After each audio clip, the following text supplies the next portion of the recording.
Ancestral whispers echoed through the canyon as Nanyehi crouched behind the weathered rock formation, her breath shallow and controlled. The night concealed her slender figure draped in modern hiking gear that belied her connection to the ancient lands beneath her feet. At 28, she had spent most of her adult life running, not from danger, but from destiny. The full moon illuminated the Arizona landscape, casting silver light across the red rock formations.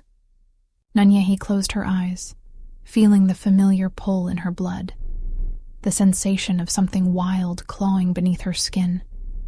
She had suppressed the shift for weeks now, each day growing more painful than the last. You can't outrun what flows. In your veins, little wolf. A deep voice resonated behind her. Nanyehi whipped around, amber eyes flashing in the darkness. I'm not running, Apeniman. I'm choosing. The elderly man stepped forward, his weathered face mapped with lines of wisdom, earned through 9 decades of shifting between human and wolf.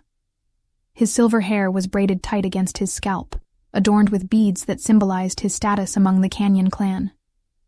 The council convenes tomorrow. Joaquinian has invoked the ancient rites. He claims you as his own. Apeniman's voice carried no judgment, only concern. And I reject his claim, Nanyehi replied, her words sharp as flint. I won't be bound to a man who sees me as property, mate bond or not. Apeniman settled beside her, his movements deliberate despite his age. The old ways were created when our people needed protection, she interrupted. Times have changed, and so must we. The elder studied her face, noticing the stubborn set of her jaw that reminded him so much of her grandmother, his sister who had defied the council decades ago. Your resistance has consequences. Joaquinian grows more determined with each passing moon. His influence spreads. Let it spread, Nanyehi muttered, tucking a strand of dark hair behind her ear. I'd rather die free than live caged. A twig snapped in the distance, causing both to freeze. Nanyehi inhaled deeply, catching the familiar scent that had haunted her dreams. Cedar, sage, and something primal, distinctly male. He's here, she whispered, muscles tensing. Apeniman gripped her arm. You cannot avoid this confrontation forever. The council respects tradition, but I've been working to sway them. Some believe the mate bond should be a choice, not a mandate. And the others? They fear change as they fear winter without shelter. The old man's eyes reflected moonlight. You should return to the city tonight. I will delay him. Nanyehi squeezed his hand in gratitude. The city won't protect me for long. He found me in Seattle, then Denver. Phoenix is just another temporary refuge. Then perhaps it's time. You stopped hiding and started fighting, not with claws and fangs, but with our laws and traditions. Challenge him before the council. The distant sound of footsteps grew closer, accompanied by a low, rumbling growl that seemed to vibrate through the earth itself. Go, child. Apeniman stood, his frail human form belying the power he still commanded among the elders. Tomorrow at sunset, the spirit cave, we'll form our strategy. Nanyehi slipped away, sliding down the rock face with practiced ease. Her hybrid SUV was hidden among the juniper trees half a mile away. As she moved silently through the underbrush, her mind raced with plans and contingencies. Her phone vibrated, in her pocket. A text from Maya, her only human friend in Phoenix. Urgent. Someone was asking for you at the gallery. Tall, intimidating, native. Said he was family. I got goosebumps, Nan. Bad ones. Cursing under her breath, Nanyehi picked up her pace. Joaquinian was nothing if not thorough. He had undoubtedly tracked her to her workplace, which meant her apartment wasn't safe either. The city lights glimmered in the distance as she reached her vehicle. Just as she unlocked the door, a shadow detached itself from the darkness behind her. Running again, Nanyehi? The voice was deep, resonant, familiar. in ways that made her blood sing despite her resistance. She turned slowly, facing the man who had pursued her across 3 states. Joaquinian stood 6'4", his powerful frame outlined by moonlight. At 35, he carried himself with the authority of a natural leader. His black hair was cut, short on the sides but longer on top, a modern style that contrasted with the traditional silver and turquoise cuff bracelet on his wrist, the symbol of his status as alpha. "Not running," she replied, echoing her earlier words to a penman. "Choosing." Joaquinian stepped closer, and Nanyehi forced herself to stand her ground despite every instinct screaming to retreat. His scent enveloped her, stronger now, more insistent. "You've been avoiding your responsibilities to the clan," he said, his dark eyes reflecting pinpoints of amber. "To me. I have responsibilities to myself first," Nanyehi replied. "The mate bond doesn't give you ownership, Joaquinian." His jaw tightened. "Is that what you think this is about? Ownership? Isn't it? You've tracked me across half the country. You've infiltrated my workplaces, threatened my friends." "I've protected what's mine," he growled, the sound barely human. Nanyehi felt her own wolf stir in response, anger rising hot and fast. "I am not yours. I never agreed to this bond. Some things aren't chosen, Nanyehi. They're written in blood and bone." Joaquinian reached out, his fingers hovering near her, face but not touching, as if he knew she would shatter at his touch. "The council has been patient, but that patience wears thin. Your defiance affects more than just us." "What do you mean?" she asked, suspicion creeping into her voice. "Your grandmother's legacy protected you for a time, but the balance of power shifts. The northern clans have proposed an alliance through mating. They've offered daughters for the unmated males in our clan." Nanyehi's heart sank. Politics. It always came back to clan politics and bloodlines. "And my compliance would prevent this alliance?" Joaquinian's expression darkened. "An alpha with an unclaimed mate is seen as weak. The northern clans circle like vultures, waiting for our union to fail so they can step in. Their alpha has made it clear. If you reject the bond, they will take it as an invitation to challenge my leadership. So I'm supposed to sacrifice my freedom for your position?" Nanyehi laughed bitterly. "That's not very convincing, Joaquinian." "It's not just about position," he replied, his voice dropping to a dangerous register. "It's about protection. The northern clan's methods are primitive. Their treatment of females, especially those with power like yours, is harsh. If they gain influence here, I can protect myself." "Can you protect the entire clan? The children? The elders?" Joaquinian stepped closer, now merely inches away. "Your grandmother understood sacrifice for the greater good." The mention of her grandmother stung. Nanyehi had been only 16 when grandmother Tala died, leaving her with a legacy she never wanted and secrets she was still uncovering. "My grandmother also understood choice," she countered, "and she wanted better for me than what she endured." Something flashed in Joaquinian's eyes, a moment of genuine hurt quickly masked by determination. "The council meets at the next full moon. You have until then to accept your role willingly. And if I don't?" His expression hardened. "Then the council will decide whether your rights as an individual outweigh the needs of the many, and Nanyehi," he leaned closer, his breath warm against her ear. "They rarely do." With that, he turned and walked away, disappearing into the darkness with supernatural speed. Nanyehi slumped against her SUV, heart pounding. The threat was clear, yet something about this encounter felt different. For the first time, Joaquinian had spoken of clan politics rather than just their bond. There were larger forces at work, forces her grandmother had possibly shielded her from. As she drove toward Phoenix, Nanyehi made a decision. She wouldn't run again. It was time to uncover the truth about her grandmother's past, the mate bond, and the secrets that seemed to swirl around her existence, and she knew exactly where to start. The old trunk in her storage unit contained all of Grandmother Tala's journals, writings she had been too afraid to read until now.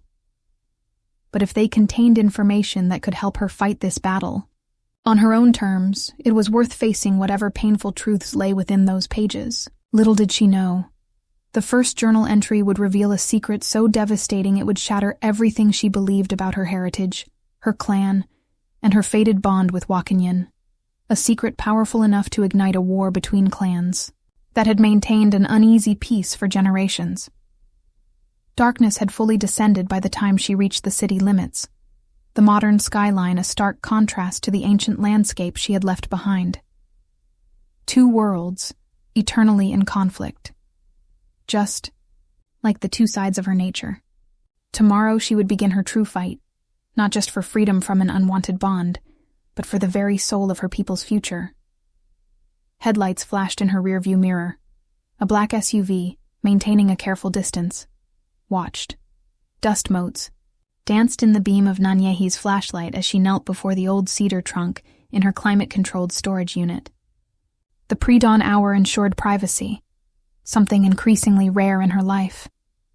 With trembling fingers, she traced the intricate wolf carvings adorning the lid, symbols of protection and wisdom passed through generations of her grandmother's line. "I should have done this years ago," she whispered to herself, inserting the small brass key that had hung around her neck since Tala's death. The lock resisted, then yielded with a decisive click. The scent of sage, cedar, and old paper wafted up as she lifted the heavy lid. Dozens of leather-bound journals filled the trunk, meticulously dated and organized. Beneath them lay ceremonial items, a hand drum, beaded regalia, and a leather pouch that radiated energy so potent Nanyehi's fingers tingled when they hovered above it. She selected the earliest journal, dated 50 years prior, when her grandmother would have been just 20, around the time she would have faced her own mate bond ceremony. The first entry confirmed what Nanyehi had always suspected. "The council has decreed my bond to Makia will be formalized at the next moon. He is strong, respected, and completely wrong for me. My heart belongs to another, a love that our traditions forbid. I wear the mask of compliance, but inside, rebellion burns." Nanyehi settled against the wall, immersed in her grandmother's words as dawn broke outside. Page after page revealed a young woman's struggle against a system that valued bloodlines over happiness. Tala had eventually submitted to her bond with Makia, Nanyehi's grandfather, a stern alpha who had died before her birth. 3 hours later, Nanyehi reached an entry that made her blood freeze. "What I do now, I do for the survival of our people, though they would call it treason. The Northern Alpha's son, Hakathomema, shares my vision for unity through choice, not coercion. Our forbidden meetings have borne fruit. I carry his child, though Makia believes the baby is his. The deception tears at my soul, but this child represents hope for a future where Canyon and Northern blood unite in peace, not political arrangement." Nanyehi's hands shook so violently that the journal tumbled to the concrete floor. Her mother, Tala's only daughter, had not been the child of the Canyon clan Alpha, but of the Northern clan's heir, which meant, "I'm half Northern clan," she whispered into the stillness. The implications crashed over her like a thunderous wave. The mate bond with Wakanyan, supposedly predestined by shared Canyon clan ancestry, was built on a foundation of lies. More disturbing still, if the Northern clan ever discovered that one of their own bloodline was being claimed by a Canyon Alpha against her will. Her phone vibrated. Maya again. "Someone broke into your apartment last night. Police are there now. It's bad, Nan." Cursing, Nanyehi hastily gathered the journals, stuffing several into her backpack along with the mysterious leather pouch. She couldn't return to her apartment, and the gallery where she worked was undoubtedly watched. As she locked the storage unit, a familiar sensation prickled along her spine, the awareness of being hunted. Moving casually toward her SUV, She scanned the nearly empty parking lot. A dark sedan was parked 3 spaces away, its windows tinted beyond legal limits. Northern clan, most likely. Wakinyan's people preferred trucks and SUVs. Nanyehi slid into her vehicle, mind racing. She needed allies, information, and time. 3 things in desperately short supply. Her phone rang. Unknown number. Nanyehi. The voice belonged to Keme, Wakinyan's younger brother and chief enforcer. Unlike his domineering sibling, Keme had always treated her with a strange mix of respect and wariness. "How did you get this number?" she demanded, starting her engine. "That's irrelevant." His tone was clipped, urgent. "The Northern clan sent representatives early. They're meeting with the council tonight, not at the full moon as planned. Something's accelerated their timeline." Nanyehi's grip tightened on the steering wheel. "Why are you telling me this?" A pause. "Because things aren't what they seem. Wakinyan isn't what you think." "Then what is he?" "Meet me at Sentinel Rock at noon. Come alone." The line went dead. Nanyehi sat motionless, weighing her options. Keme could be setting a trap, or offering genuine help. Either way, she needed more information before making her next move. She drove to a small diner on the outskirts of Phoenix, one with poor cell reception and plenty of escape routes. After ordering coffee she would never drink. She opened the leather pouch from her grandmother's trunk. Inside was a small wooden figurine of a wolf with 2 heads facing opposite directions, carved from a single piece of wood. Wrapped around it was a yellowed note in her grandmother's handwriting. "When blood divides, this totem unites. Speak the old words beneath twin moons to reveal the path between worlds." Cryptic, like everything else about her heritage. Nanyehi pocketed the figurine and continued reading the journals, piecing together a story far more complex than she had imagined. Her grandmother had maintained her secret relationship with the Northern Alpha's son for years. More shocking still, Tala had been a powerful dreamwalker, a rare shifter who could traverse the boundary between physical and spiritual realms. The ability was hereditary, appearing in only 1 female per generation. "My daughter shows no signs of the gift, which relieves and saddens me. Relief, for she will not bear my burden.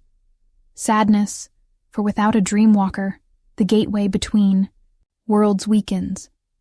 When she bears a daughter, the gift will reawaken. Stronger, perhaps, than even mine." Nanyehi had experienced unusual dreams throughout her life. Vivid visions of running through ancient forests, of speaking with animals and ancestors long dead. She had dismissed them as imagination. Now, she wondered. The diner's bell jingled as new customers entered. Nanyehi tensed, sensing rather than seeing the newcomers. 2 men, moving with the fluid grace of predators trying to appear human. Northern clan, based on their scent. Without looking up, she gathered her belongings and headed for the restroom. The narrow window provided a tight but manageable escape route. Once outside, she circled back to her SUV, keeping the building between herself and the diner's entrance. As she drove toward Sentinel Rock, her mind whirled with implications. If she truly carried Northern blood, Wakinyan's claim on her violated the most sacred of shifter laws, the prohibition against forced cross-clan bonds. Such an act could trigger war between clans already balanced on the edge of conflict. Was this what Keme wanted to tell her? Or was there something even darker, beneath the surface? Sentinel Rock loomed against the cloudless sky, a natural formation resembling a watchful guardian. Nanyehi parked a 1/4 mile away, approaching on foot through scrub that provided minimal cover. Her wolf senses stretched outward, sampling the air for threats. Kim waited at the base of the formation, alone as promised. At 32, he was 3 years younger than Wakinyan, but carried himself with less authority and more caution. His hair was longer, tied back with a leather cord, and he wore modern clothes that helped him blend in human society. "You came," he said, visibly relieved. I need answers more than I need safety right now, Nanyehi replied, maintaining distance between them. Why did you contact me? Keme glanced nervously at the horizon. Because Wakinyan isn't pursuing you for the reasons you think. This isn't about tradition or even the mate bond itself. Then what is it about? Power. Keme's voice dropped. Your specific power. Wakinyan knows what you are, what you can do. A chill ran down Nanyehi's spine. What do you mean? You're a dreamwalker, like your grandmother. Perhaps the most powerful one born in centuries. He stepped closer, voice urgent. The Canyon and Northern clans have maintained an uneasy truce for decades, but resources grow scarce. Territory disputes increase. Wakinyan believes the only path to security lies in accessing the ancestral hunting grounds. The spiritual realm, Nanyehi whispered, pieces falling into place. He needs a dreamwalker to open the gateway. Kemi nodded. A dreamwalker bound to him through the mate bond would have no choice but to use her abilities as he commanded. The spiritual realm contains game without end, resources without limit. And dangers beyond understanding, Nanyehi finished, recalling passages from her grandmother's journal describing the perils of crossing between worlds. There's more, Kem continued. The Northern clan sent scouts because they suspect your heritage. If they confirm you carry their bloodline, and that Wakinyan attempts to force a bond, it would mean war. Nanyehi's mind raced. Does Wakinyan know about my northern blood? A shadow crossed Keme's face. Yes. He's known since before your first meeting. It's why he's so determined. A dreamwalker with mixed blood could potentially access both clans' ancestral grounds. Anger flared hot in Nanyehi's chest. All this time, he's been manipulating me. As have others, Kemi interrupted, his expression grim. Did you never wonder why a Penniman, your grandmother's brother, encouraged you to challenge Wakinyan publicly? He serves neither you nor my brother. He serves the balance between realms, as all elders must. What does that mean? Nanyehi demanded. It means, Keme began, before freezing mid-sentence. He inhaled sharply, eyes widening. We're not alone. The air shifted, carrying a new scent. Unfamiliar yet somehow recognizable to Nanyehi on a bone-deep level. Northern clan, but not the same men from the diner. A tall figure emerged from behind a boulder 30 yards away. Unlike the enforcers, who had hunted her, this man carried himself with unmistakable authority. His hair was long, streaked with premature silver despite his apparent age of 40-something. Traditional tattoos adorned his forearms, markings of the Northern Alpha. Fascinating conversation, the man called, approaching with measured steps. Please continue. Kimi moved protectively in front of Nanyehi. Hakatomema. You're early for the council meeting. The name hit Nanyehi like a physical blow. Hakatomema, her biological grandfather, according to Tala's journals. I found more compelling business elsewhere, the Northern Alpha replied, his gaze fixed on Nanyehi. When my scouts reported, a female with canyon markings but Northern scent, I had to investigate personally. Nanyehi stepped forward, despite Keme's attempt to block her. You knew my grandmother. Something flickered in the man's dark eyes. Pain, perhaps, or regret. Tala. Yes, I knew her better than most. He studied Nanyehi's face. You have her eyes, and her spirit, judging by the trouble you've caused. If what I suspect is true, Nanyehi said carefully, you are more than an acquaintance of my grandmother.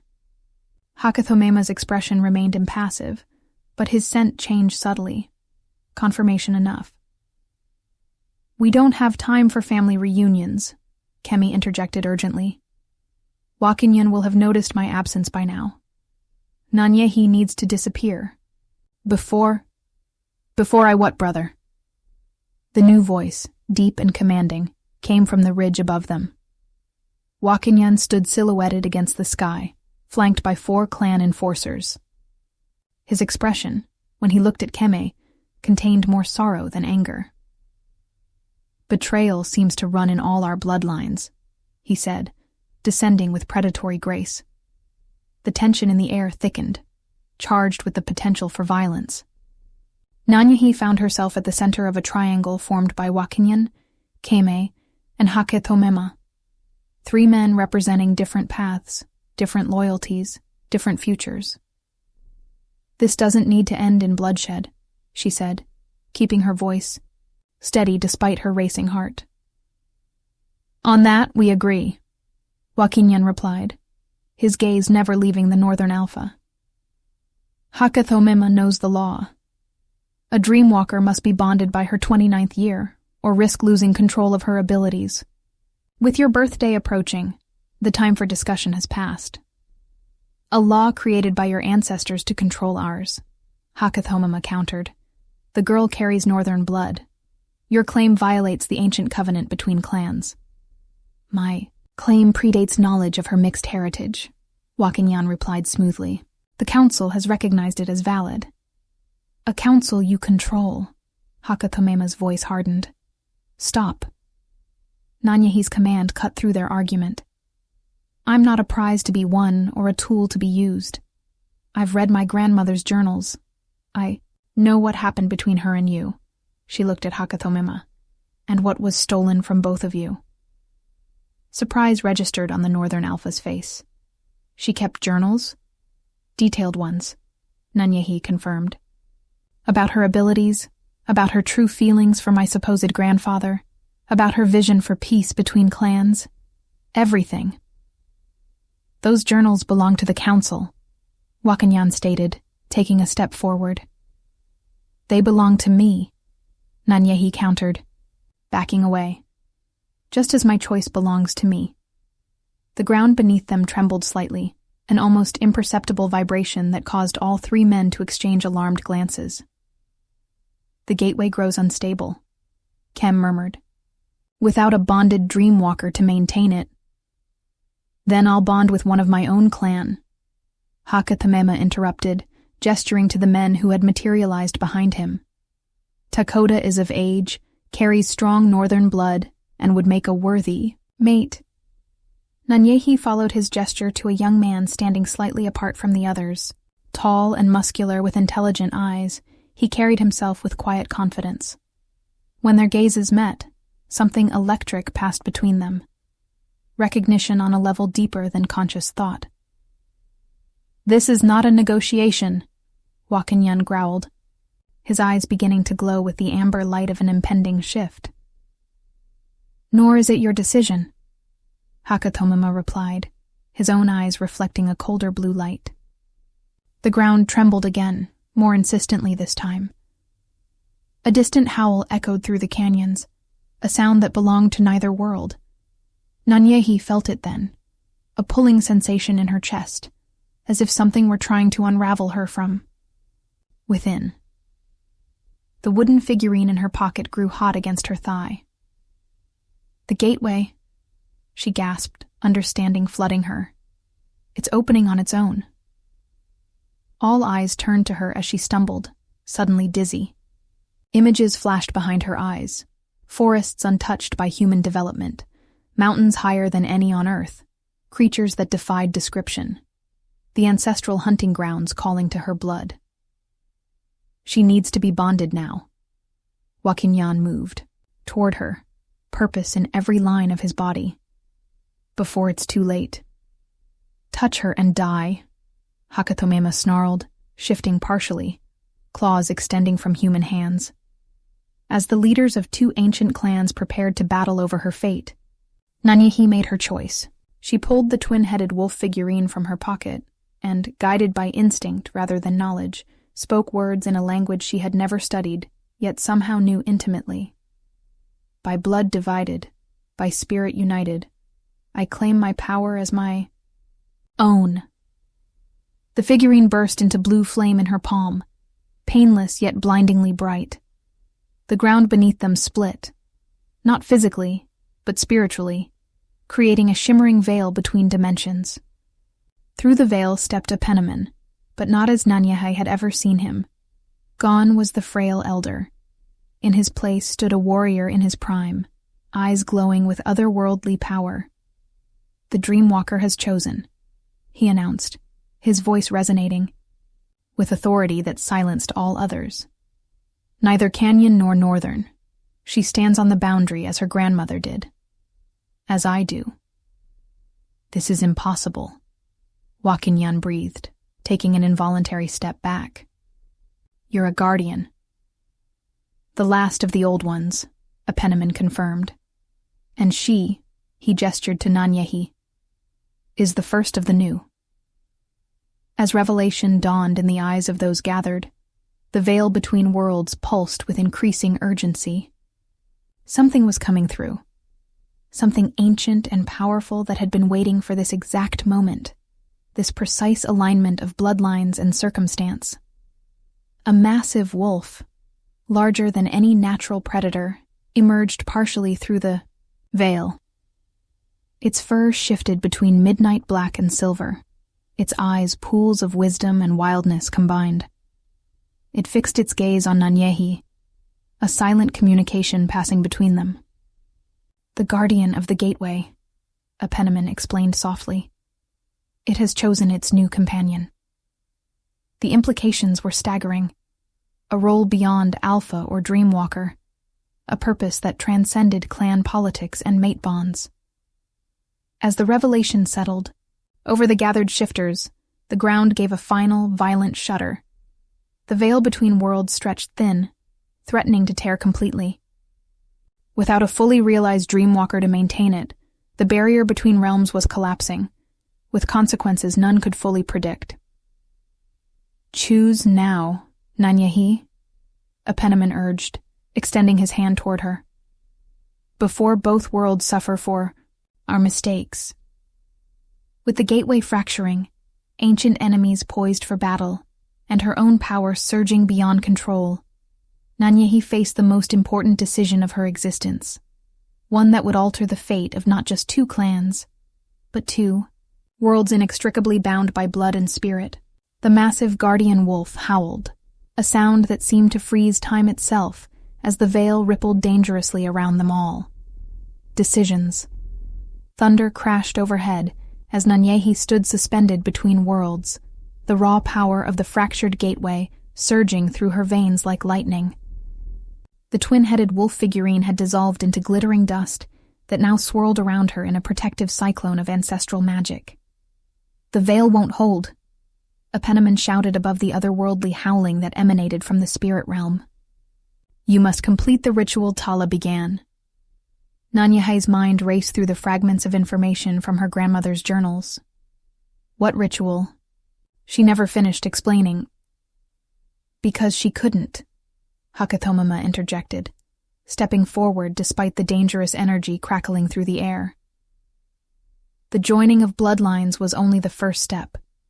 The second required sacrifice she wasn't willing to make.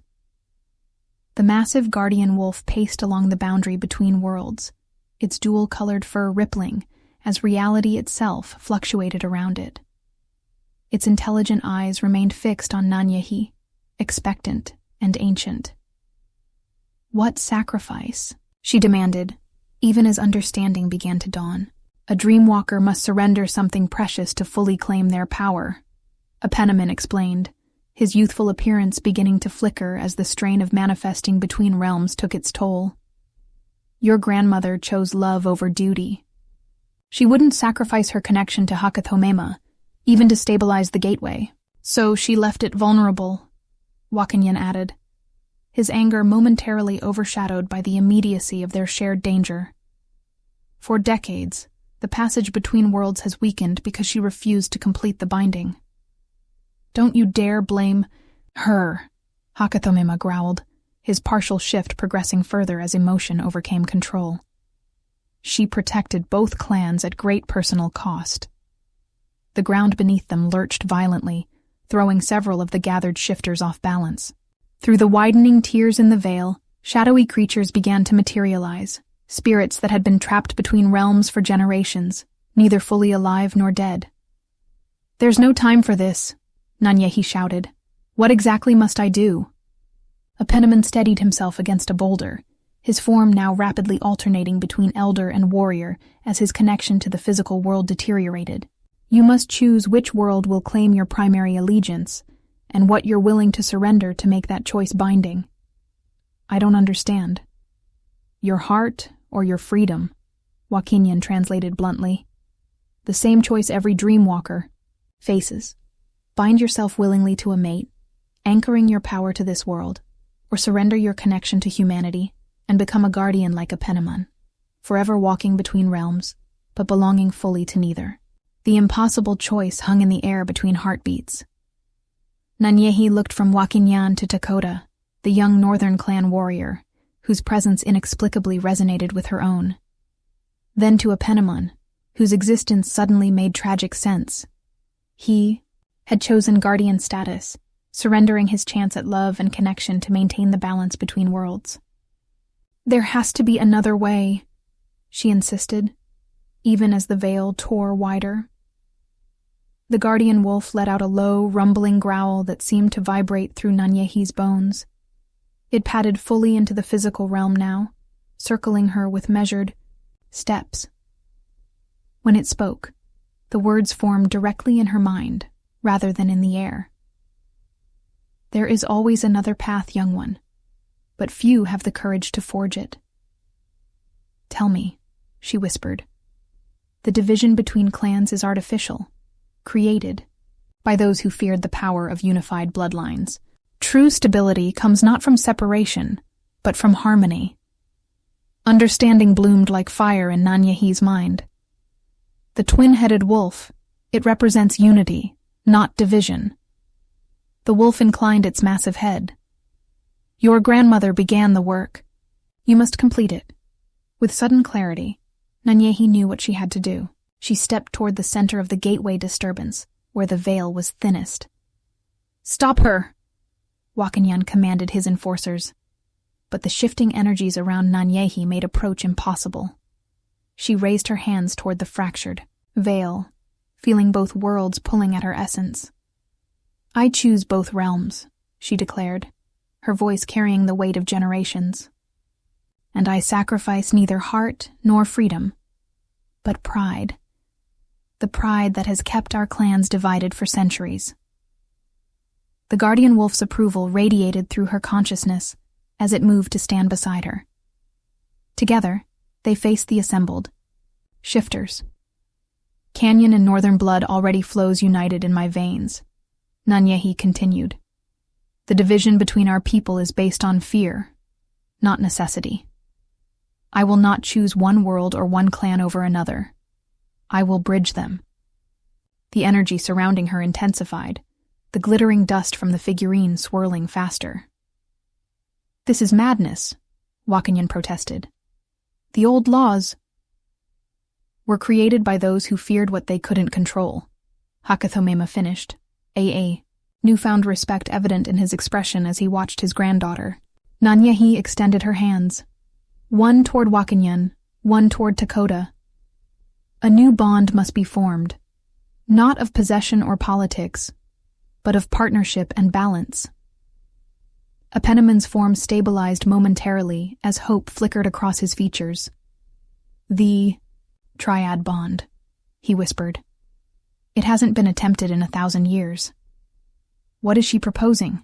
Keme asked, voicing the confusion evident on many faces. A bond between 3 instead of 2, Apenaman explained. A dreamwalker and representatives from both clans, creating a living bridge between worlds. The gathered shifters murmured in shock and disbelief. Such a bond violated every tradition they had known. Impossible, Joaquinian scoffed, though uncertainty had crept into his voice. No more impossible than my existence, Nanyehi countered. I am already both Canyon and Northern.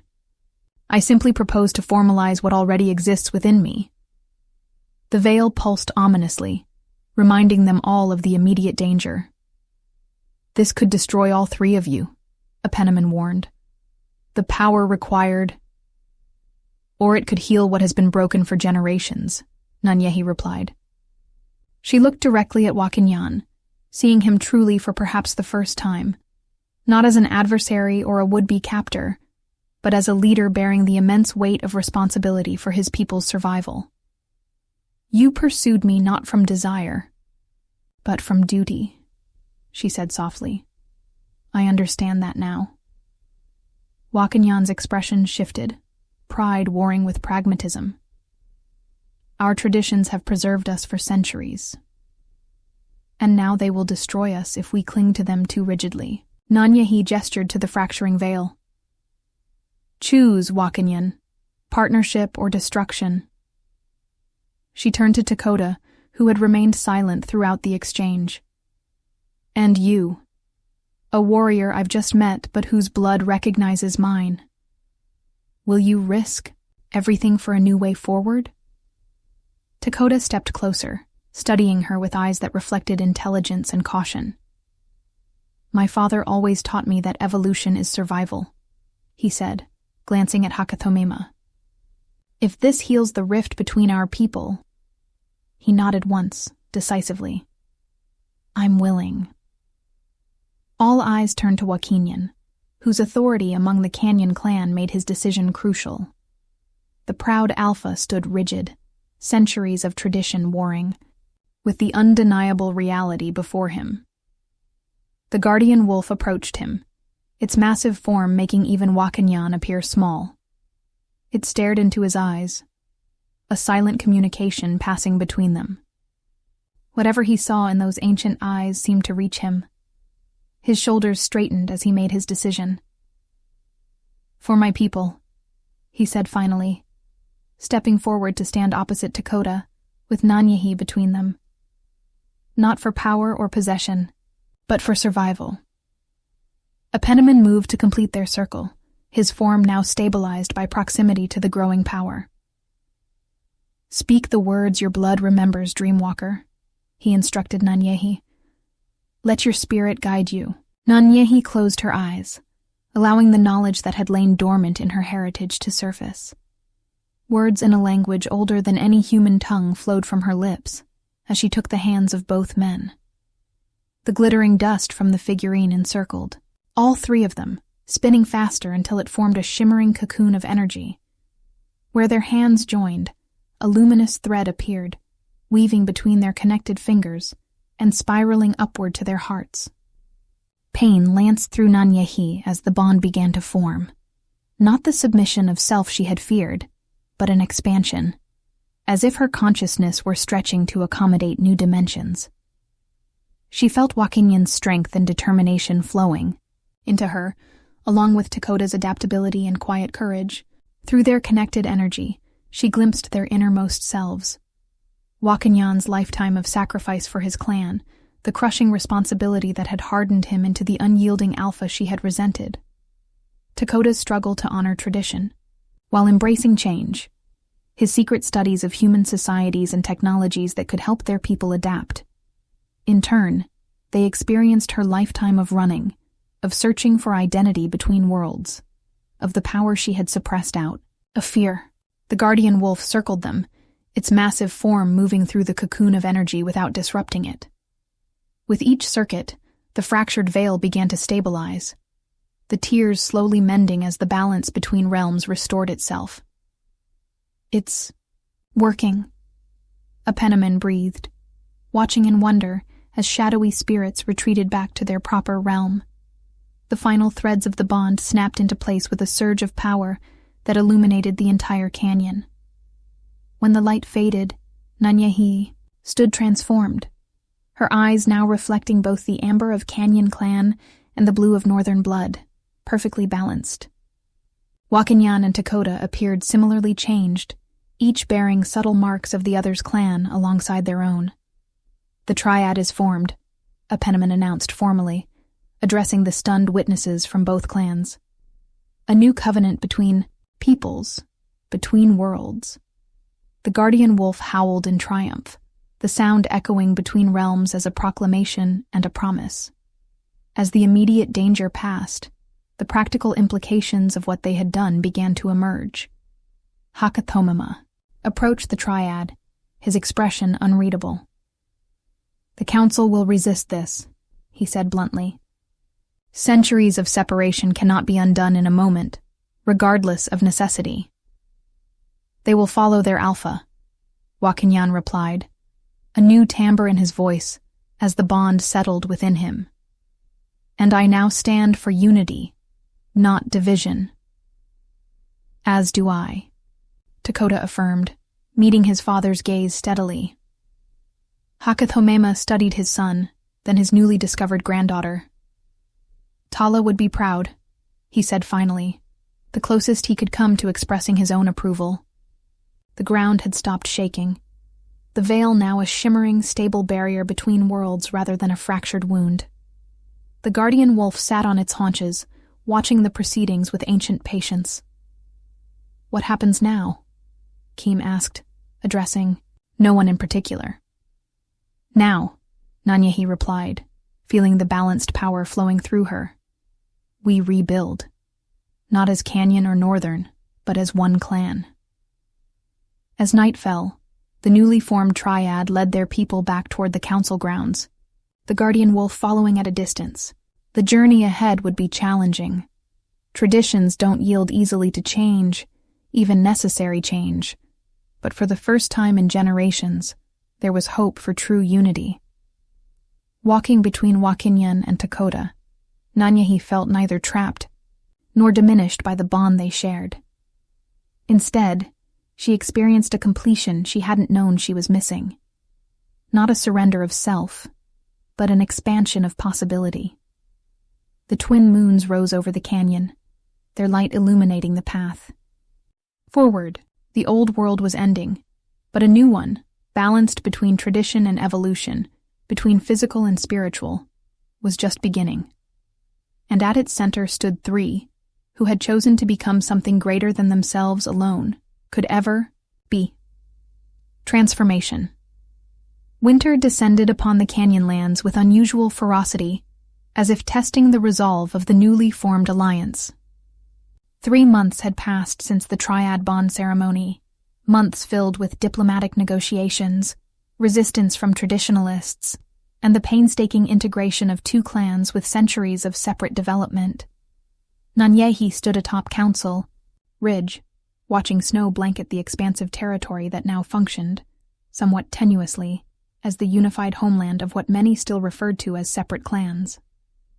The guardian wolf, whom she had named Niabi, Shadow Walker, lay nearby, its massive form a comforting presence in both physical and spiritual matters. The northern hunting parties returned with less than half the expected game, Joaquinyan reported, climbing the ridge to join her. Though his voice remained steady, Nanyehi felt his concern through their bond, a connection that had proven both more complex and more valuable than any of them had anticipated. The spirits warned of a harsh season, she replied, turning to face him. Their relationship had evolved into something neither had expected, a partnership based on mutual respect rather than dominance and submission. The Eastern Valleys should still have elk. I've seen them through the veil. Joaquinyan nodded, trusting her insight without question now. Dakota has already redirected the hunting parties. He paused, studying her face. You're troubled. It wasn't a question. The triad bond made concealing emotions from each other nearly impossible, though they had all learned to maintain some mental privacy through discipline and practice. The council meeting yesterday, Nanyehi admitted. Elder Maka's faction grows more vocal in their opposition. They believe the merging of clan territories violates sacred boundaries.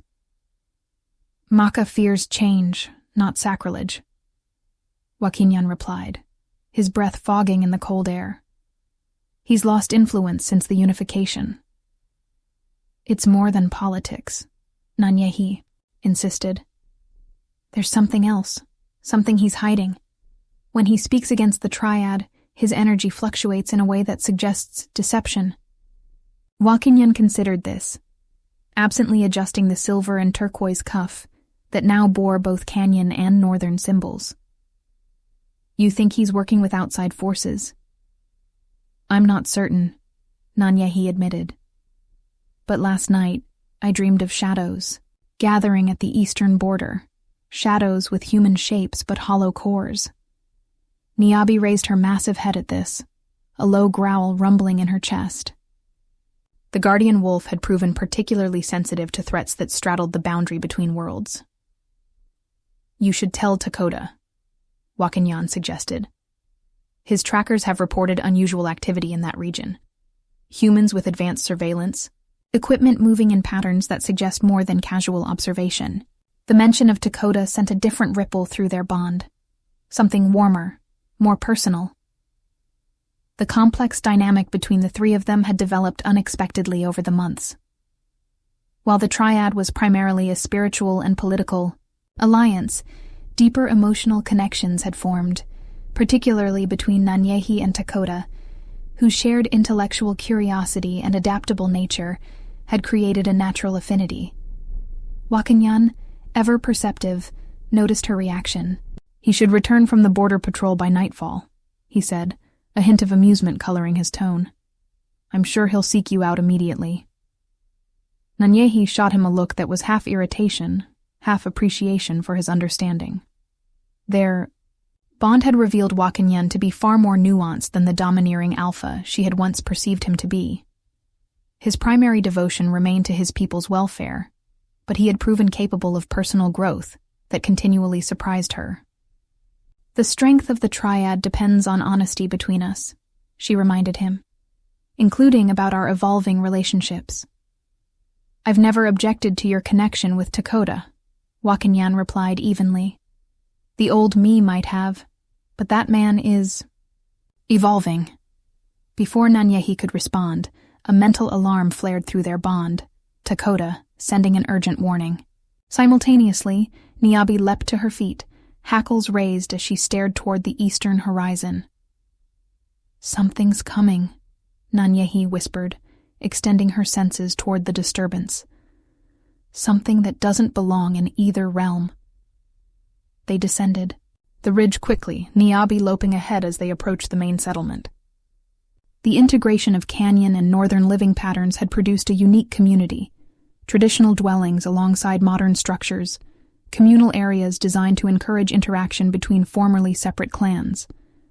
A penniman awaited them, at the base of the ridge, his elderly form belying the power he still commanded as senior guardian and chief spiritual advisor to the triad. "You felt it?" he asked without preamble. Nanyehi nodded. Takoda sent a warning. "What is it, a penniman?" The old man's face creased with worry. "A breach, but not like any I've witnessed in my centuries of watching the Veil.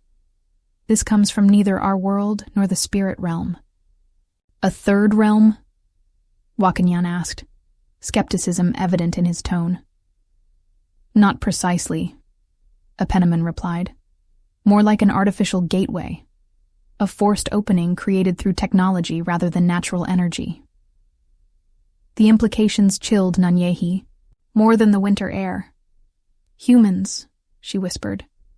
"Humans with knowledge of the Veil." A penniman nodded grimly. "There have always been those who sought the power of the spirit realm without understanding its nature. In the past, such attempts failed because they lacked a crucial element.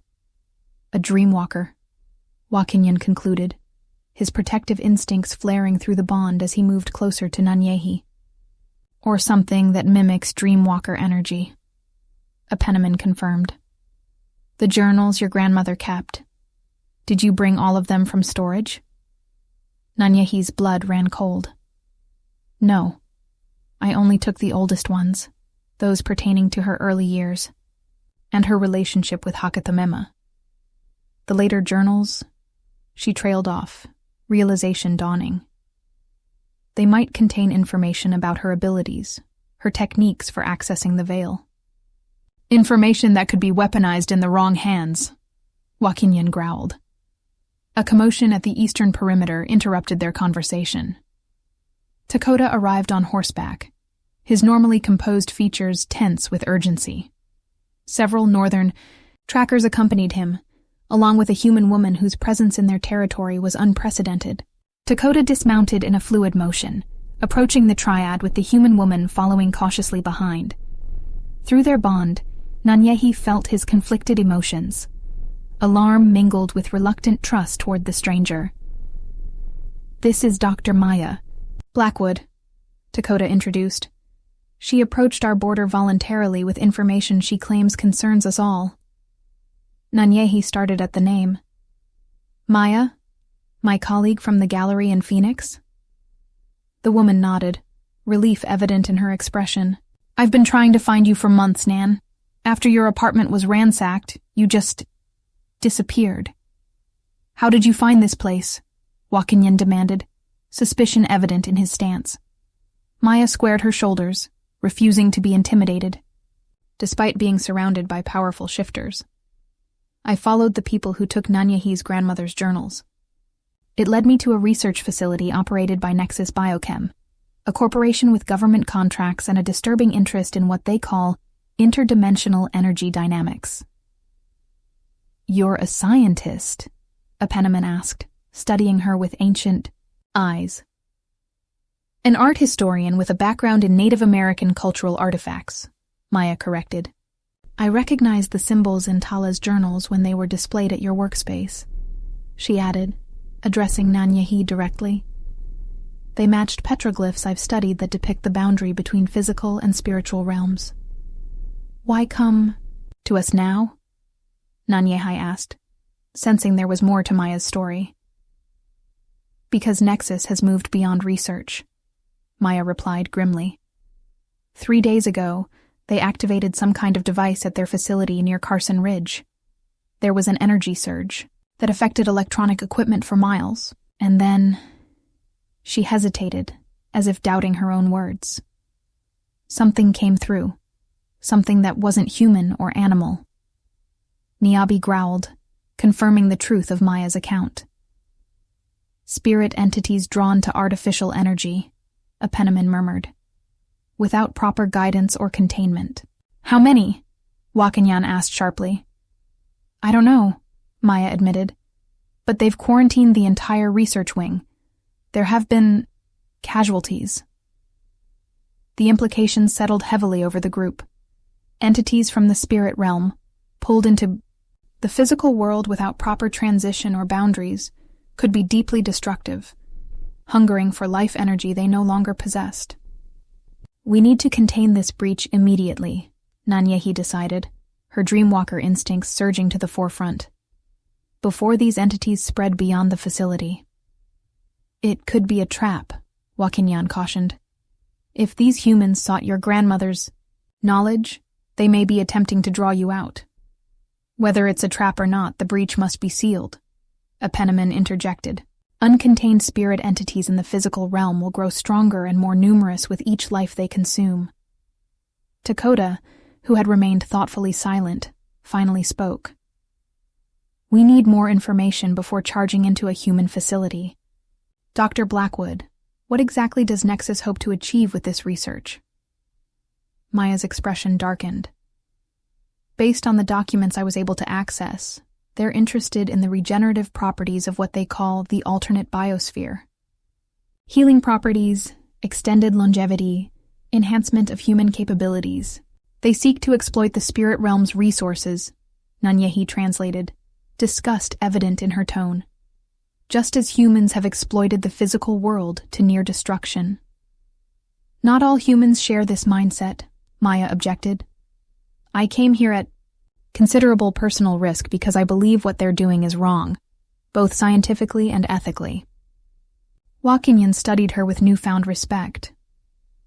"Your loyalty to Nanyehi is admirable." "It's not just about Nan," Maya replied. "My grandmother was Lakota. She taught me to respect the boundaries between worlds. What Nexus is doing violates everything she believed in." This revelation shifted the energy of their interaction. Nanyehi felt Dakota's suspicion ease, replaced by cautious acceptance. "We need a plan," Nanyehi decided. "One that addresses both the immediate threat of loose spirits and the longer-term danger posed by Nexus." As darkness fell, the triad retreated to their private council chamber with a Penniman, Maya, and Hakathamema, who had arrived shortly after receiving word of the breach. The chamber, carved into the living rock of the canyon wall, was illuminated by a combination of modern lighting and traditional fire pits. "The facility is heavily guarded," Maya explained, sketching a rough layout from memory. "Military grade, security systems, armed personnel, restricted access points. Our concern isn't the human defenses," Hakathomema noted. "It's the entities they've inadvertently released. What do we know about their nature?" "Without seeing them, I can only speculate," Apeneman replied. "But based on Dr. Blackwood's description of the energy signature, they likely originated from the deeper layers of the spirit realm, entities that have never been human or animal, with no understanding of physical limitations or moral boundaries. Pure energy-seeking form," Nanyehai murmured, recalling passages from her grandmother's journals. "They'll latch on to the strongest emotional patterns available: fear, rage, desire, creating physical manifestations of those emotions," Dakota concluded. "No wonder there have been casualties." Wakinyan, who had been quietly contemplating the situation, finally spoke. "This requires a coordinated approach. We need a team to deal with the escaped entities and another to secure the breach. Technology and Tala's journals. I should lead the containment team," Nanyehi stated, feeling the responsibility of her Dreamwalker heritage. "I have the strongest connection to the spirit realm." "You're also the primary target if this is indeed a trap," Dakota countered, concern flowing through their bond. "Which is precisely why she should not go alone," Hakatomima suggested. "The triad functions as a unit for a reason. Together your abilities are amplified, your vulnerabilities protected." "The old man is right," Wakinyan acknowledged with a respectful nod toward Hakatomima. "We go together or not at all." The planning continued well into the night, with Maya providing crucial details about the facility's layout and security protocols. By dawn, they had formulated a strategy that balanced caution with necessity.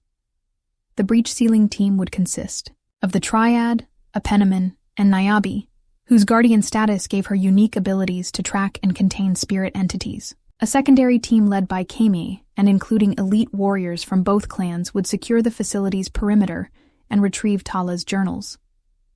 As preparations were finalized, Nanyehi sought a moment alone with Maya, pulling her aside as the others dispersed to gather equipment. "Why did you really come, Maya?" she asked quietly. "The truth." Maya hesitated, then withdrew a folded paper from her pocket. "Because of this.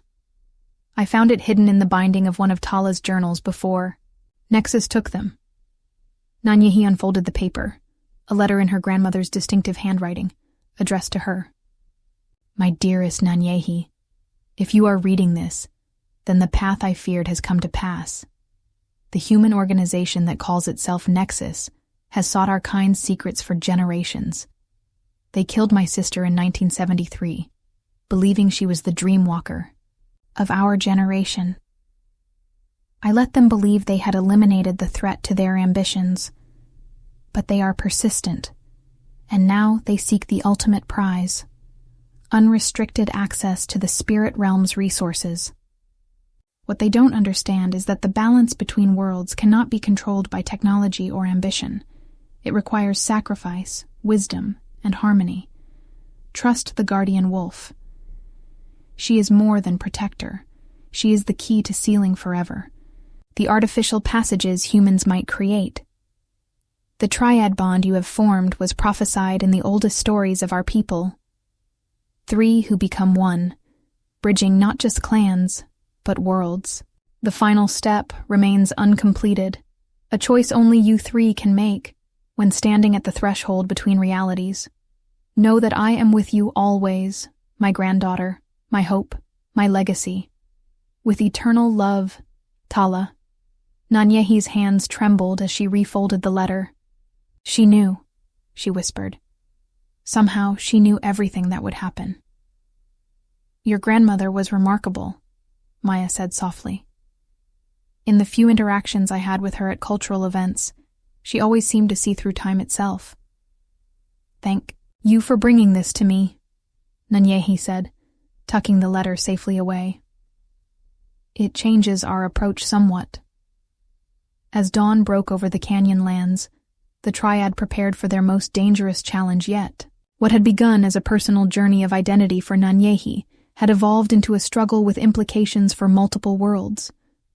Standing between Wakinyan and Dakota, as the expedition prepared to depart, Nanyehi felt the weight of generations resting on her shoulders and the strength of the bond that now supported her.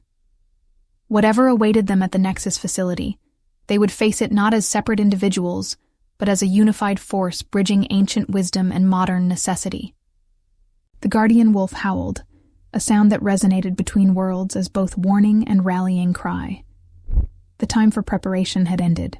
Now came the true test of the Triad's power, and the future of the delicate balance between realms. Reckoning. Moonlight filtered through swirling mist as the Triad approached the Nexus Biochem facility, a sprawling complex of modern architecture, incongruously nestled against the ancient rock formations of Carson Ridge. The night was unnaturally still. No wind rustled the pines, no nocturnal creatures called from their hiding places. Even the air felt heavy, charged with potential energy that prickled against exposed skin. Nanyehi moved with fluid grace, flanked by Wakinyan and Dakota. The 3 months of their bond had synchronized their movements to the point where they functioned almost as a single entity during times of danger. Behind them followed a Penniman, his elderly human form belying the power he commanded as a guardian. Niabi, the massive wolf, scouted ahead, her dual-colored fur shimmering between visibility and shadow as she traced the boundaries of the breach. The perimeter teams are in position, Dakota reported, receiving mental confirmation from Keme, through their clan bond. No alarm has been raised yet. They won't detect us by conventional means, Wakinyan replied with grim confidence. But their experiments with the veil may have given them other methods of surveillance. Nanyehi raised her hand, bringing their advance to a halt. Do you feel that? She whispered, extending her senses outward. Both men nodded, the Triad bond amplifying their natural awareness. The air before them wavered like heat rising from summer pavement. But instead of warmth, it emanated a bone-deep chill that cut through their insulated clothing. A thin place, a Penniman murmured, using the ancient term for locations where the boundary between worlds naturally thinned, but artificially widened and held open by technology. Niabi returned to their side, her massive body tense with alertation. Through their special connection, Nanyehi received impressions rather than words: danger, wrong energy, hungry shadows. The entities are contained within the facility for now, she translated for the others. But they're growing stronger, feeding on the fear and pain of the humans inside. How many? Wakinyan asked, already calculating the threat. Nanyehi closed, her eyes letting her dreamwalker senses expand through the bond she shared with Niabi. 12. No, 13 distinct energies, varied in strength and hostility. And human casualties? Dakota's voice was tight with the concern that always characterized his approach to all life, regardless of species. Many injured, Nanyehi confirmed grimly. 7 dead. The entities consumed their life force during the transition. A Penniman stepped forward, his weathered hand hovering over the wavering air. This breach is different from natural thin places. It's been anchored somehow, stabilized to prevent natural closure. Tala's research, Wakinyan growled. They've adapted her techniques for maintaining gateway stability. But without understanding the cost, Nanyehi added, recalling her grandmother's letter. The balance requires sacrifice, willing sacrifice. They've forced it open, creating a wound rather than a doorway. Their planning was interrupted by the facility's perimeter alarms suddenly blaring to life. Floodlights cutting through the mist, as security personnel scrambled into defensive positions. We've been detected, Dakota stated unnecessarily. No, Nanyehi realized, her connection to the spirit realm revealing the true cause. The entities are making a coordinated push toward freedom. They've been testing the boundaries of their containment, and now they're breaking through. As if confirming her assessment, an unnatural screech echoed from within the facility, followed by gunfire and human screams. The wavering air before them pulsed, expanding outward as the artificial breach widened under pressure from the other side. We need to move now, Wakinyan decided, shifting seamlessly into his role as tactical leader of the triad. Before those, things escape into the wider world. The 5 of them approached the main entrance, no longer concerned with stealth. As they neared the security checkpoint, they witnessed the first direct evidence of the breach's effects.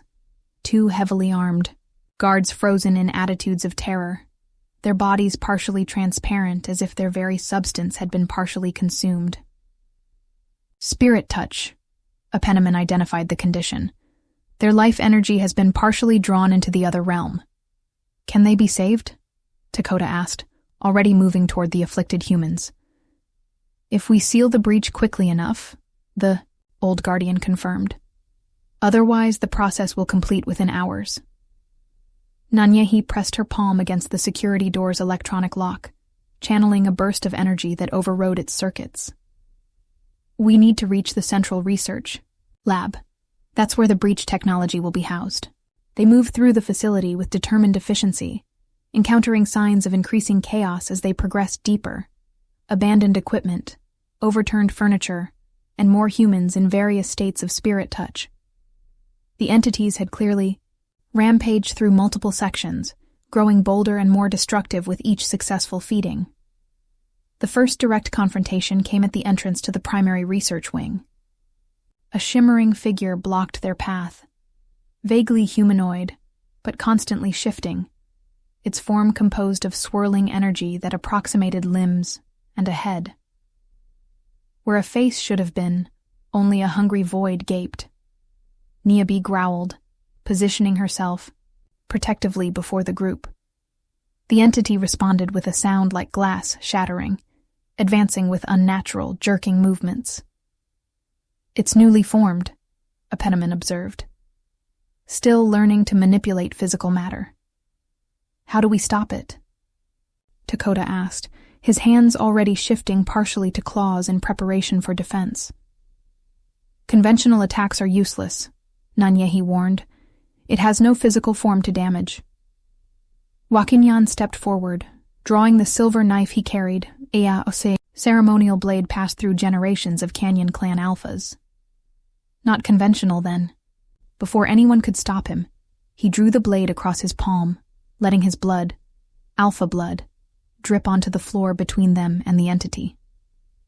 Speaking words in the ancient language that predated both Canyon and Northern dialects, he traced symbols in his blood that glowed with inner light. The entity shrieked, recoiling from the barrier his blood had created. Blood of the physical realm repels that which has no right to material existence, Apenaman explained with approval. Well remembered, Alpha. It won't hold for long, Wakinyan replied, already moving toward the laboratory doors beyond. We need to reach the source. The central laboratory revealed the full scope of what they faced. A massive device dominated the center of the room, a circular platform surrounded by specialized equipment that hummed with ominous energy. Above the platform, reality itself seemed to tear, creating a swirling vortex through which glimpses of the spirit realm were visible. 3 scientists lay dead around the device, their bodies desiccated as if all moisture had been extracted. Others cowered in corners or behind equipment, their expressions vacant with terror or resignation. And standing before the machine, manipulating its controls with confident familiarity, was Elder Maka, the Canyon clan traditionalist who had most vocally opposed the triad. You, Wakinyan growled, betrayal evident in his tone. You've conspired with humans against your own kind. Maka turned slowly, his face a mask of righteous determination. I've ensured our kind's survival, something your misguided unity would destroy. By unleashing entities that consume life force? Dakota challenged, incredulous. By securing power that will make our clans untouchable, Maka countered. These humans think they control this technology, but they are merely tools. Once the gateway is fully stabilized, we, the true guardians of the old ways, will command powers beyond imagination. Nanyehai stepped forward, sensing the dangerous distortion of the veil growing with each passing moment. You're delusional, Maka. No one controls the spirit realm. It exists in balance with our world, not in servitude to it. The elder smiled coldly. Your grandmother understood the potential. Why do you think she documented her techniques so meticulously? She simply lacked the courage to seize the power she studied, or the arrogance to believe she should, Nanyehi replied. You've misinterpreted everything she stood for. Maka's attention shifted to something behind them. But I haven't misinterpreted the true nature of power. They turned to find themselves surrounded by entities in various stages of manifestation. Some, nearly solid, others still transitioning from pure energy to semi-corporeal form. All radiated hunger and malevolence. They obey me, Maka proclaimed with disturbing pride. In exchange for passage into this realm, they serve my will. Temporarily, Apenaman warned, until they grow strong enough to break your control. These are not spirits as you understand them, Elder.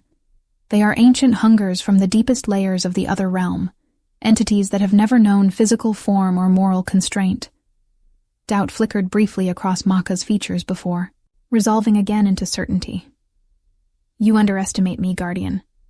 I've bound them with blood rights more powerful than any you've witnessed. Unwilling blood has limited power, Nanyehi countered, gesturing toward the dead scientists. You've created a pact built on stolen life force. Such bonds shatter when tested. As if triggered by her words, the largest entity, a swirling mass of darkness shot through with crimson energy, surged forward, no longer circling obediently, but advancing directly toward Maka. Return to your position, the elder commanded, raising his hand in a gesture clearly meant to enforce obedience. The entity hesitated momentarily, then continued its advance, followed by others breaking formation. Now, while they're distracted, Wakanyan urged through the triad bond, we need to reach the device. The three moved in perfect synchronization, Nyabi and Apenamun providing cover as they circled toward the gateway machine. Maka, realizing his control was slipping, abandoned his position to intercept them. Stop! You'll doom us all if you interfere with the calibration. You've already done that, Dakota replied grimly. We're just attempting to mitigate the damage. As they reached the machine, Nanyehi immediately recognized components scavenged from ancient artifacts, ceremonial items that had once belonged to dreamwalkers of previous generations, now rewired and corrupted to serve technological ends. They've perverted sacred objects, she breathed, horror and anger mingling in her voice. Can you shut it down? Wakinyan asked, positioning himself protectively as the entities, having lost interest in Maka, began to circle the more powerful energy source the triad represented. Nanyehi studied the complex arrangement of technology and mysticism. Not conventionally. The breach has been forced so wide that simply cutting power would cause catastrophic collapse, merging portions of both realms in chaotic convergence. Then what options remain? Dakota pressed, his senses alert to the increasing aggression of the entities surrounding them. Apenamun joined them, his ancient knowledge their most valuable resource. The letter from your grandmother mentioned a final step in the triad bond, one that could seal artificial passages permanently. Nanyehi nodded, the knowledge surfacing from deep within her ancestral memory. A willing sacrifice. Not of life, but of division. Speak plainly, Wakinyan urged as the entities drew closer, their hunger palpable in the charged air. The triad exists in balance, 3 individuals sharing connection while maintaining separate identities, Nanyehai explained. The final, Step requires us to surrender those boundaries temporarily, becoming truly one consciousness capable of manipulating both realms simultaneously. Understanding dawned in both men's eyes, along with apprehension. What she proposed went beyond their existing bond into territory uncharted by any living shifter. The risk? Dakota asked, ever practical. If we cannot reseparate afterward, we remain a single consciousness forever, unable to function fully in either realm, Nanyehi admitted. A living gateway with no independent will. Maka, who had been listening, laughed bitterly. You see? Even your solution demands the very sacrifice you condemned me for taking from others. Power always requires blood. The difference, Wakinyan growled, is consent. We choose. Your victims did not. The largest entity suddenly lunged toward Maka, its form solidifying enough to grasp the elder with appendages that resembled claws. His scream cut through the laboratory as his life force began visibly transferring to the creature, glowing, energy pulled from his flesh into the entity's swirling mass. We're out of time, a Penniman warned, as the other entities, witnessing their companion's successful feeding, moved with more purposeful aggression. The triad exchanged glances, their bond already conveying what words couldn't encompass: fear, determination, and acceptance. Together, then, Nanyehi said simply. They positioned themselves around the central platform, forming a triangle that mirrored the original bonding ceremony. Nyabi moved to stand at the center, her massive form a conduit between realms. As the entities closed in, Nanyehi, Wakinyan, and Dakota joined hands, completing their circuit. The triad bond flared to life, not just the familiar connection they had grown accustomed to, but something deeper, more fundamental. Nanyehi spoke words that seemed to come from beyond her individual knowledge, an incantation older than language itself. The boundary between their separate minds began to dissolve, individual thoughts merging into a collective consciousness that expanded beyond physical limitations.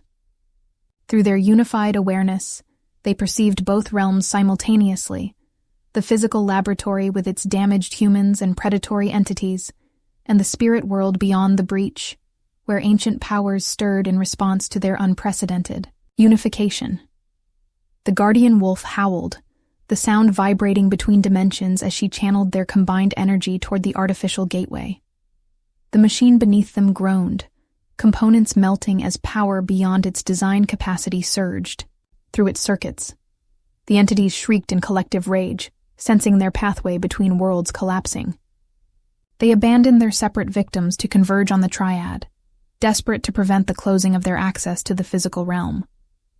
From their unified consciousness came understanding and decisive action. Using techniques that none of them, individually possessed but together, could access, they created a counter-vortex, a spinning energy field that began drawing the entities back toward their proper realm. Maka, partially drained but still conscious, crawled toward the machine's control panel. "You fools!" he gasped, blood trickling from his mouth. "If you close the gateway now, the backlash will destroy everything within a mile radius." A Penniman intercepted him, his frail human appearance giving way to his true guardian form, a being of light and shadow combined. "Your interference ends now, Elder." The entities fought against the pull of the counter-vortex, their partially physical forms clawing desperately at the air, at equipment, at the few humans still alive. But the triad's unified power proved stronger, methodically drawing each manifestation back through the breach. Within the merged consciousness of the triad, a new awareness formed, not just of the immediate threat, but of the underlying pattern that connected all realms. They could perceive the damage Nexus had inflicted on the natural order and the precise adjustments needed to restore balance. Working through Nyabi, they began the complex process of healing the torn veil, not simply closing the breach but strengthening the natural boundary to resist future artificial penetration. The guardian wolf served as their instrument, her ancient connection to both worlds allowing precise manipulation of energies too dangerous for direct handling. As the last entity was drawn back into the spirit realm, the triad focused their collective will on the final ceiling. The vortex above the machine collapsed inward, reality knitting itself back together with an audible sound like a massive indrawn breath. A pulse of energy radiated outward from the closure point, washing over everyone in the facility. The humans affected by spirit touch began to stabilize, their transparency reversing as their life force rebalanced. In the aftermath of the sealing, the merged consciousness of the triad faced its most difficult challenge, separation back into individual identities. The unified awareness was seductive in its power and completeness, making the return to limited perspective seem like an unnecessary diminishment. We could remain as one, the thought formed within their shared mind. Neither human, nor wolf, nor spirit, but something transcending all boundaries. The temptation was profound, to exist as a being of pure potential, unfettered by the limitations of physical form or separate identity. Yet within that unified consciousness, 3 distinct value systems still functioned. Wakinyan's dedication to his people's protection, Takoda's commitment to balanced progress, and Nanyahi's belief in personal choice. These core principles remained, even in merger. Our strength comes from our differences as much as our unity, the collective realized. To remain merged would eventually erode the very diversity that makes our bond powerful. With that understanding, they began the careful process of disentanglement, separating the threads of their consciousness while maintaining the strengthened bond that had always connected them. The return to individual perception was disorienting, like awakening from a dream more real than reality. Nanyahi gasped as her awareness contracted back to her physical body, the laboratory coming into sharp focus around her. Beside her, Wakinyan and Takoda similarly struggled to reorient themselves. "You succeeded," Apenaman stated simply, having resumed his elderly human appearance. "The breach is sealed." Niabi, exhausted from her role as conduit, lay panting. At the center of their triangle, her massive size diminished somewhat by the energy expenditure. "Not just sealed," Nanyehi managed, her voice hoarse. "Healed and protected against future tampering." Takoda surveyed the laboratory, where surviving humans were beginning to recover from their terror. "What about the research? Tala's journals?" "Destroyed in the energy pulse," Wakinyan confirmed, gesturing toward the smoking remains of computer servers and document storage. "The knowledge is safe." Maka lay unconscious but alive, his encounter with the entity having aged him visibly. His hair, previously salt and pepper, had turned completely white. "What happens to him?" Takoda asked, complicated emotions evident in his tone. Despite Maka's betrayal, clan justice traditionally emphasized rehabilitation over punishment. "He faces the council," Wakinyan decided. "All of it. His collaboration with humans, his manipulation of sacred artifacts, the lives lost to his ambition. And these humans?" Nanyahi indicated the surviving scientists and security personnel, who watched them with varying degrees of fear and wonder. "They've witnessed too much to simply return to their former lives," Apenaman observed. "Yet killing them serves no purpose aligned with balance." Nanyehi approached the nearest scientist, a woman whose name badge identified her as Dr. Eleanor. "Chen. Your work here was fundamentally misguided," she stated without preamble. "The boundaries between realms exist for essential reasons, not arbitrary limitations to be overcome." The scientist nodded shakily. We didn't understand. The entities weren't in any of our theoretical models." "Because you approached the spirit realm as a resource to be exploited, not a world with its own integrity and inhabitants," Takoda added, joining Nanyahi. "Some knowledge isn't meant for technological application." "What happens now?" Dr. Chen asked, voicing the question, foremost in all the survivors' minds. Wakinyan stepped forward, his natural authority evident even to humans unfamiliar with shifter hierarchy. "Now you forget. Not by our action, but by your choice. What happened here can never be replicated or attempted again." "And if we refuse?" Another scientist challenged from across the room. Niabi rose to her feet, her massive form a reminder of powers beyond human comprehension. The message required no translation. As dawn approached, the Triad supervised the secure shutdown of the facility.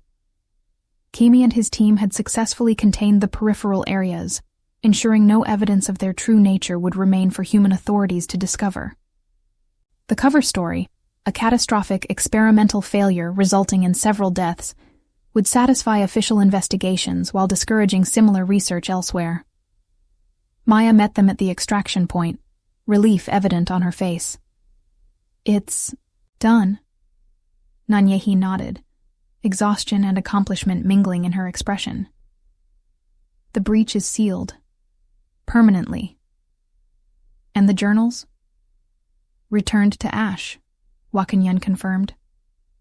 "Some knowledge should remain oral tradition only, passed to those, with wisdom to use it properly." As they journeyed back toward clan territory, Nanyehi reflected on the transformation they had undergone. Not just the temporary merger of consciousness, but the permanent deepening of their bond that had resulted. The final unsealing of the IE. Triad's potential had changed them individually and collectively. Wakanyan's rigid adherence to tradition had softened, balanced by newfound appreciation for adaptation. Takota's progressive outlook was now tempered by deeper respect for the wisdom embedded in ancient practices. And Nanyehi had found the belonging she had always sought, not through submission to others' expectations, but through partnership that valued her unique contributions. 3 months later, the unified clan gathered beneath twin moons to formalize what had begun in crisis. Representatives from other shifter groups across the continent had come to witness the unprecedented restructuring of their oldest societies. The Triad stood at the center of Council Rock, their bond now visible to all with the sight, a luminous energy that connected them while preserving their separate identities. "For generations, we defined ourselves by division," Nanyehi addressed. The assembly, her voice carrying across the silent crowd. "Canyon and Northern, traditional and progressive, human and wolf. We believed strength came from purity of bloodline and purpose. We were wrong," Wakanyan continued, standing tall beside her. "Our future depends not on separation, but on conscious integration, choosing unity while honoring difference. Today marks not the end of our separate clans, but the beginning of their harmonious cooperation." Takota completed their shared message. "The Triad stands as living proof that diversity creates resilience when joined in common purpose." A Penniman stepped forward, his ancient status commanding respect from even the most skeptical traditionalists. "The veil between worlds is healed, but vigilance remains our eternal responsibility. No longer will this burden fall to isolated guardians or solitary dreamwalkers. Together, we maintain the balance that sustains all life." Hakath Homema, now co-leader of the Unified Council, alongside representatives from both former clans, raised his hands to the sky. "Let the ancestors witness our new covenant, not bound by blood alone, but by choice and vision." As the ceremonial drums began their rhythmic heartbeat, Nanyehi gazed across the gathered clans. Former enemies now cautious allies, traditionalists and progressives finding common ground. Humans like Maya accepted as valued friends rather than threats. The path ahead would not be without challenges. Centuries of separation could not be undone in months or even years. But the foundation had been laid for a future where diversity strengthened rather than divided, where balance came, through integration rather than isolation. The guardian wolf, restored to her full power, howled a song that resonated between worlds, a message carried to ancestors watching from the spirit realm. The ancient prophecy had been fulfilled, not as an ending, but as a beginning. Beneath twin moons, a new era dawned for beings who walked between worlds. Their strength found not in purity, but in connection. Not in dominance, but in harmony. Not in resistance to change, but in transcendence through it. Renewal.